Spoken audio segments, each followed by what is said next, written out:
The doctors told him his hands would never be the same, and in that sterile room beneath the fluorescent hum, he stared at his trembling fingers like they belonged to someone else. The year was 1984, and Muhammad Ali sat alone in a neurologist's office in Los Angeles. Watching his right hand shake uncontrollably against his thigh, the same hand that had moved faster than cameras could capture, now betraying him in slow motion. They called it Parkinson's syndrome, a collection of symptoms without a cure, and the word hung in the air like smoke from a fire he couldn't put out. How does a man who defined himself by movement accept a body that won't stop moving in all the wrong ways? The waiting room had smelled of antiseptic and old magazines, and he'd sat there for 40 minutes watching other patients shuffle in and out, some in wheelchairs, some with walkers, all of them older than they should have been. A young nurse had smiled at him with recognition and pity, that particular combination he was starting to see everywhere now, in airports and restaurants and hotel lobbies where people whispered his name like a eulogy. He'd smiled back because that's what he always did, the showman's reflex, but inside something was collapsing, a building falling floor by floor while the facade remained intact. The doctor had been kind, too kind, explaining the progression with gentle words that felt like fists wrapped in velvet, talking about dopamine and neurons and degenerative processes as if using scientific language could make the horror more bearable. Ali had nodded, asked a few questions, made a joke the doctor laughed at too hard, and then the appointment was over. Just like that. 30 years of being the fastest, most electric athlete on Earth reduced to a prescription pad and a follow-up in 3 months. Could he remember the exact moment when he first noticed something was wrong? It had started subtly, maybe a year earlier, during a television interview in New York where his words came out slower than he intended, his tongue thick and heavy like he'd been to the dentist. The interviewer had waited patiently, and Ali had powered through, but afterward, in the green room, he'd stood in front of a mirror practicing sentences, trying to find the cadence that used to flow like water. His speech had always been his second gift after his hands, the rhymes and predictions and philosophical provocations that made him impossible to ignore, and now even that was slipping through his fingers like sand. The tremor had come next, barely noticeable at first, just a slight quiver when he held a pen or reached for a glass of water. He'd told himself it was fatigue, stress, the accumulated wear of taking punches for 2 decades in the ring. George Foreman had hit him in Zaire. Joe Frazier had hit him in Manila. Larry Holmes had hit him in Las Vegas when he should have retired. When everyone told him to retire, but he'd needed the money and maybe more than that, needed to prove he could still be who he'd always been. What does it cost to be invincible when you're mortal? Now in the parking lot, sitting in his car with the Los Angeles sun beating through the windshield, he couldn't turn the key. Not because of the tremor, though his hand was shaking, but because starting the engine meant driving somewhere, going home, telling his wife, facing the reality that had just been medicalized and made official. Inside the doctor's office, it was a diagnosis. Out here in the world, it would be his future. The leather steering wheel was hot under his palm, and he could smell the car's interior, that mix of upholstery and air freshener, and somewhere a gardener was using a leaf blower, the sound oscillating across the parking lot like mechanical breathing. He thought about Manila, the thriller in Manila. Round 14, when he'd looked across the ring at Joe Frazier and seen a man so damaged, so punished, that Ali himself had wanted to stop. Frazier's face had been swollen beyond recognition, one eye completely shut, and between rounds, Frazier's trainer Angelo Dundee. No, that was his own trainer. Eddie Futch was Frazier's corner, had thrown in the towel. Ali had won, but at what cost? He'd told reporters afterward that it was the closest thing to death he'd ever felt, that he'd sat on his stool after round 14, ready to quit himself, saved only by Frazier's corner stopping it first. Had he left too much of himself in that ring in the Philippines? The neurologist had mentioned the accumulated head trauma, carefully, professionally, noting that boxing might have been a contributing factor to his symptoms. Might have been. As if there was any doubt. As if those weren't punches but suggestions, as if the human brain was designed to be rattled inside the skull thousands of times and emerge unscathed. He'd taken punishment as strategy, the rope-a-dope where he'd lean against the ropes and let men tire themselves out hitting him, protecting his face but absorbing body shots and glancing blows, and made the crowd gasp and made him famous for his chin, his ability to take what would drop other men. The sun shifted, and a beam of light caught the rearview mirror, sending a bright lance across his vision that made him squint. He adjusted the mirror and saw his own eyes staring back, still sharp, still alert, still him despite everything the body was doing. Those eyes had seen things most people couldn't imagine: the lights of Madison Square Garden, the chaos of Zaire where a whole country had chanted his name, the inside of jail cells when he'd refused the draft, the faces of presidents and kings and children in hospitals who'd lit up just being in his presence. Would those children look at him differently now? The thought made his chest tight. He'd visited sick kids throughout his career, spending hours in pediatric wards, performing magic tricks, telling stories, making them laugh when they had nothing to laugh about.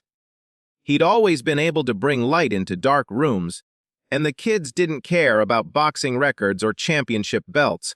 They just cared that someone famous and strong was paying attention to them, treating them like they mattered. But what happened when he became the one who needed help? When his hands shook too much to perform the magic tricks? When his words came out jumbled and slow? He finally turned the key and the engine caught, a smooth German purr that seemed incongruous with his inner turbulence. The radio came on mid-song, some pop tune he didn't recognize, and he switched it off immediately, needing silence, needing to think. The parking lot exit was 20 yards away, and beyond that, the rest of his life was waiting, whatever that looked like now.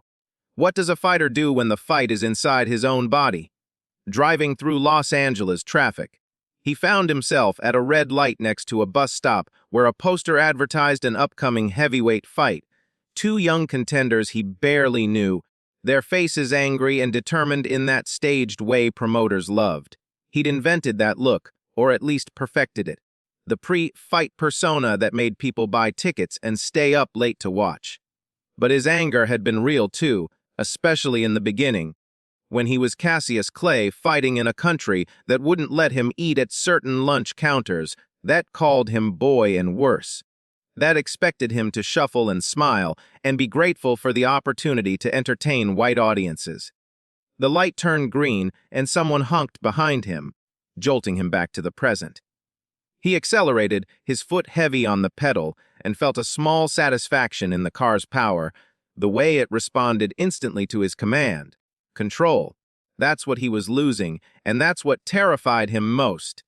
He'd controlled everything in his prime: the pace of fights, the narrative in press conferences, his own destiny when he'd refused induction into the army and accepted being stripped of his title, his freedom, his prime earning years. "I ain't got no quarrel with them Viet Cong," he'd said, and those 9 words had cost him everything and made him everything, transforming him from heavyweight champion to global symbol, from athlete to activist, from celebrity to conscience. Could he summon that courage now for a different kind of fight? He pulled into a diner parking lot, not ready to go home yet, needing to process this alone first. Inside, the place was half empty, just a few afternoon stragglers nursing coffee and pie. The waitress recognized him immediately, her eyes going wide, but he put a finger to his lips and she nodded, understanding, bringing him coffee without asking. It arrived in a heavy ceramic mug that he gripped with both hands to keep steady, the warmth spreading through his palms, the smell of the coffee familiar and grounding. The vinyl booth seat squeaked as he shifted his weight, and through the window he could see the traffic streaming past, all those people in their cars living their lives, unaware that Muhammad Ali was sitting in a diner trying to figure out how to be Muhammad Ali with a body that wouldn't cooperate. A cook was frying something in the kitchen, the sizzle and smell of grease drifting out, and a ceiling fan rotated slowly overhead, clicking with each revolution. He thought about his children, how he'd explain this to them. Some were grown, some still young, all of them carrying the weight of being his kid, which was its own burden. He'd tried to be present, but boxing had taken him around the world, and being Muhammad Ali had demanded so much time and energy that fatherhood sometimes felt like something he did between the more important things, and that realization sat heavy in his gut like bad food. What kind of father becomes a lesson in mortality before his kids are ready to learn it? The coffee was bitter, and he added sugar, watching the crystals dissolve and swirl, the tremor in his hand making the spoon tap against the mug in an irregular rhythm that sounded like Morse code for help. He'd always been so physical, so reliant on his body to express what words sometimes couldn't, and now that body was sending messages he didn't want to receive. The waitress refilled his cup without asking, her kindness almost unbearable in its simplicity. A memory surfaced unbidden, training for the Foreman fight in Zaire. Running in the humid African dawn while crowds gathered to watch, their chanting building into something like prayer. Like he was their champion not just in boxing but in defiance, in black excellence, in showing the world what was possible when you refused to accept limitations. He'd felt invincible then, untouchable, like his body was a machine that would never break down because his will was too strong to allow it.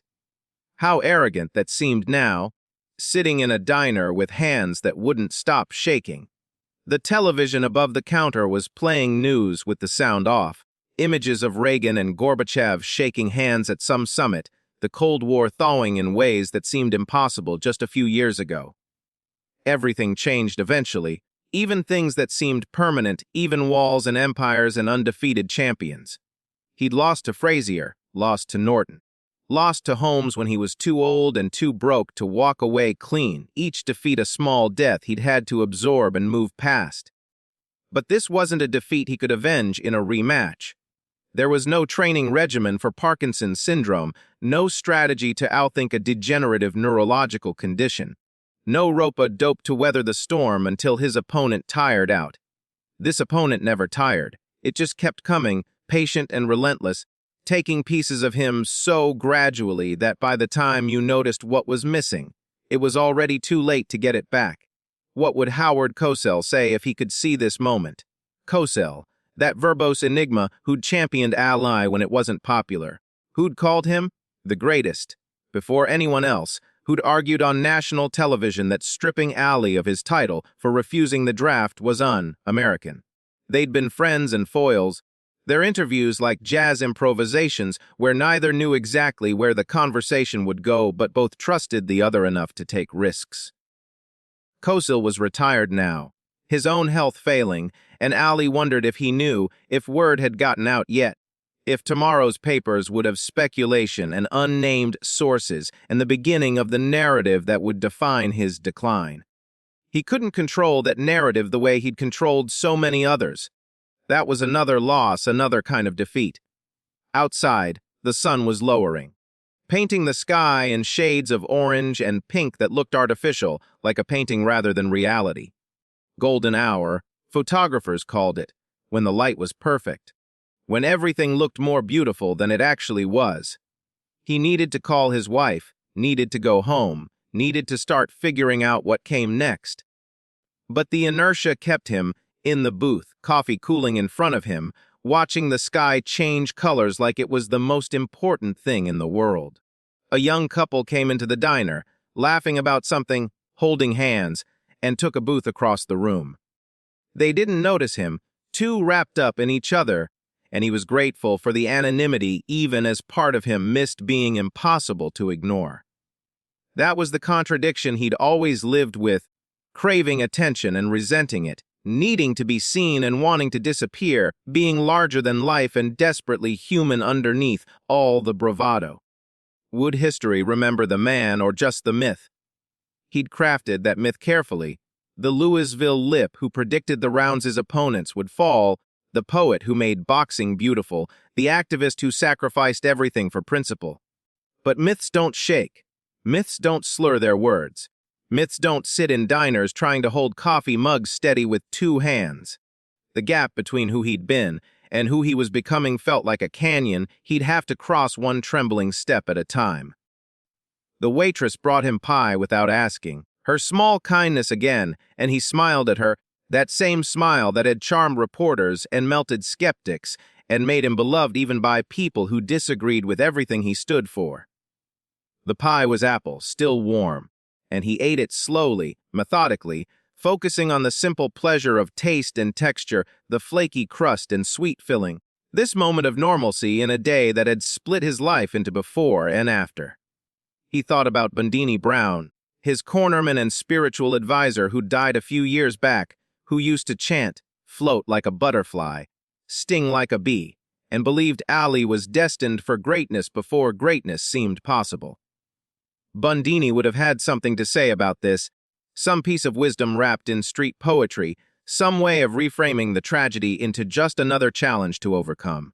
But Bundini was gone, and Ali was here alone with his cooling coffee and his shaking hands and his uncertain future.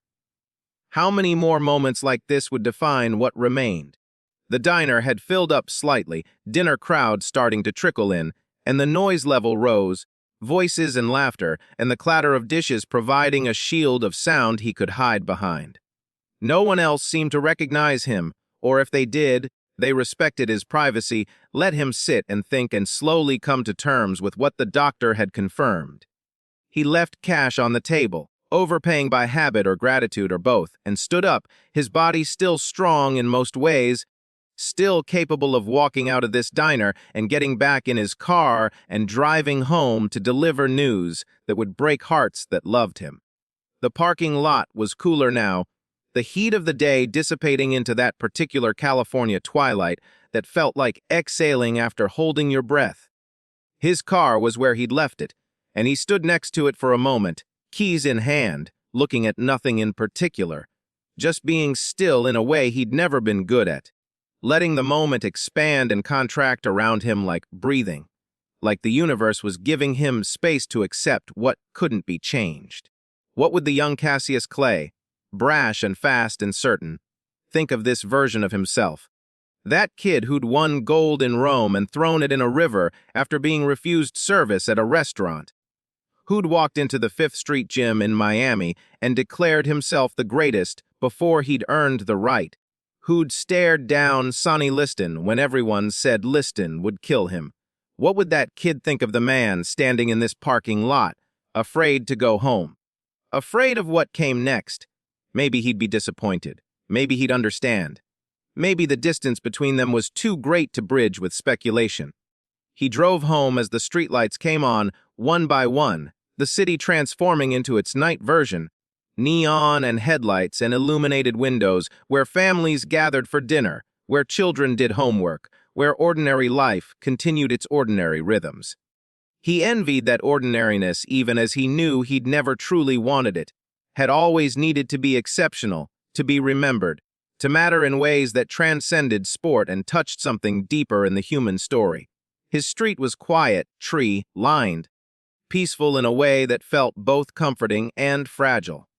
The house appeared through the window, lights on inside, and he could see movement behind the curtains. His wife probably starting dinner or reading or wondering where he was. He'd have to tell her.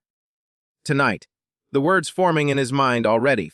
The doctor says it's Parkinson's syndrome. We'll get through this together, simple, direct, true. But words were insufficient for what this actually meant, for how fundamentally everything was about to change. He turned off the engine and sat in the driveway, gathering himself the way he used to gather himself before fights, finding that inner core of strength and purpose that had carried him through impossible odds before. This was different, though. This wasn't a fight with a finish line. This was a marathon with no end, except the one nobody wanted to think about. Could he find meaning in this the way he'd found meaning in everything else? The front door opened, and his wife stood framed in the light, beautiful and worried, and she knew just from looking at him that the news wasn't good, that their lives had changed in that doctor's office, that whatever came next would require a different kind of courage than throwing punches ever had. He got out of the car, his legs strong, his heart still beating with the rhythm of a fighter, and walked toward her, toward home, toward the beginning of something he didn't choose, but would have to face anyway. One trembling step at a time, still the greatest even diminished, still Muhammad Ali even transformed.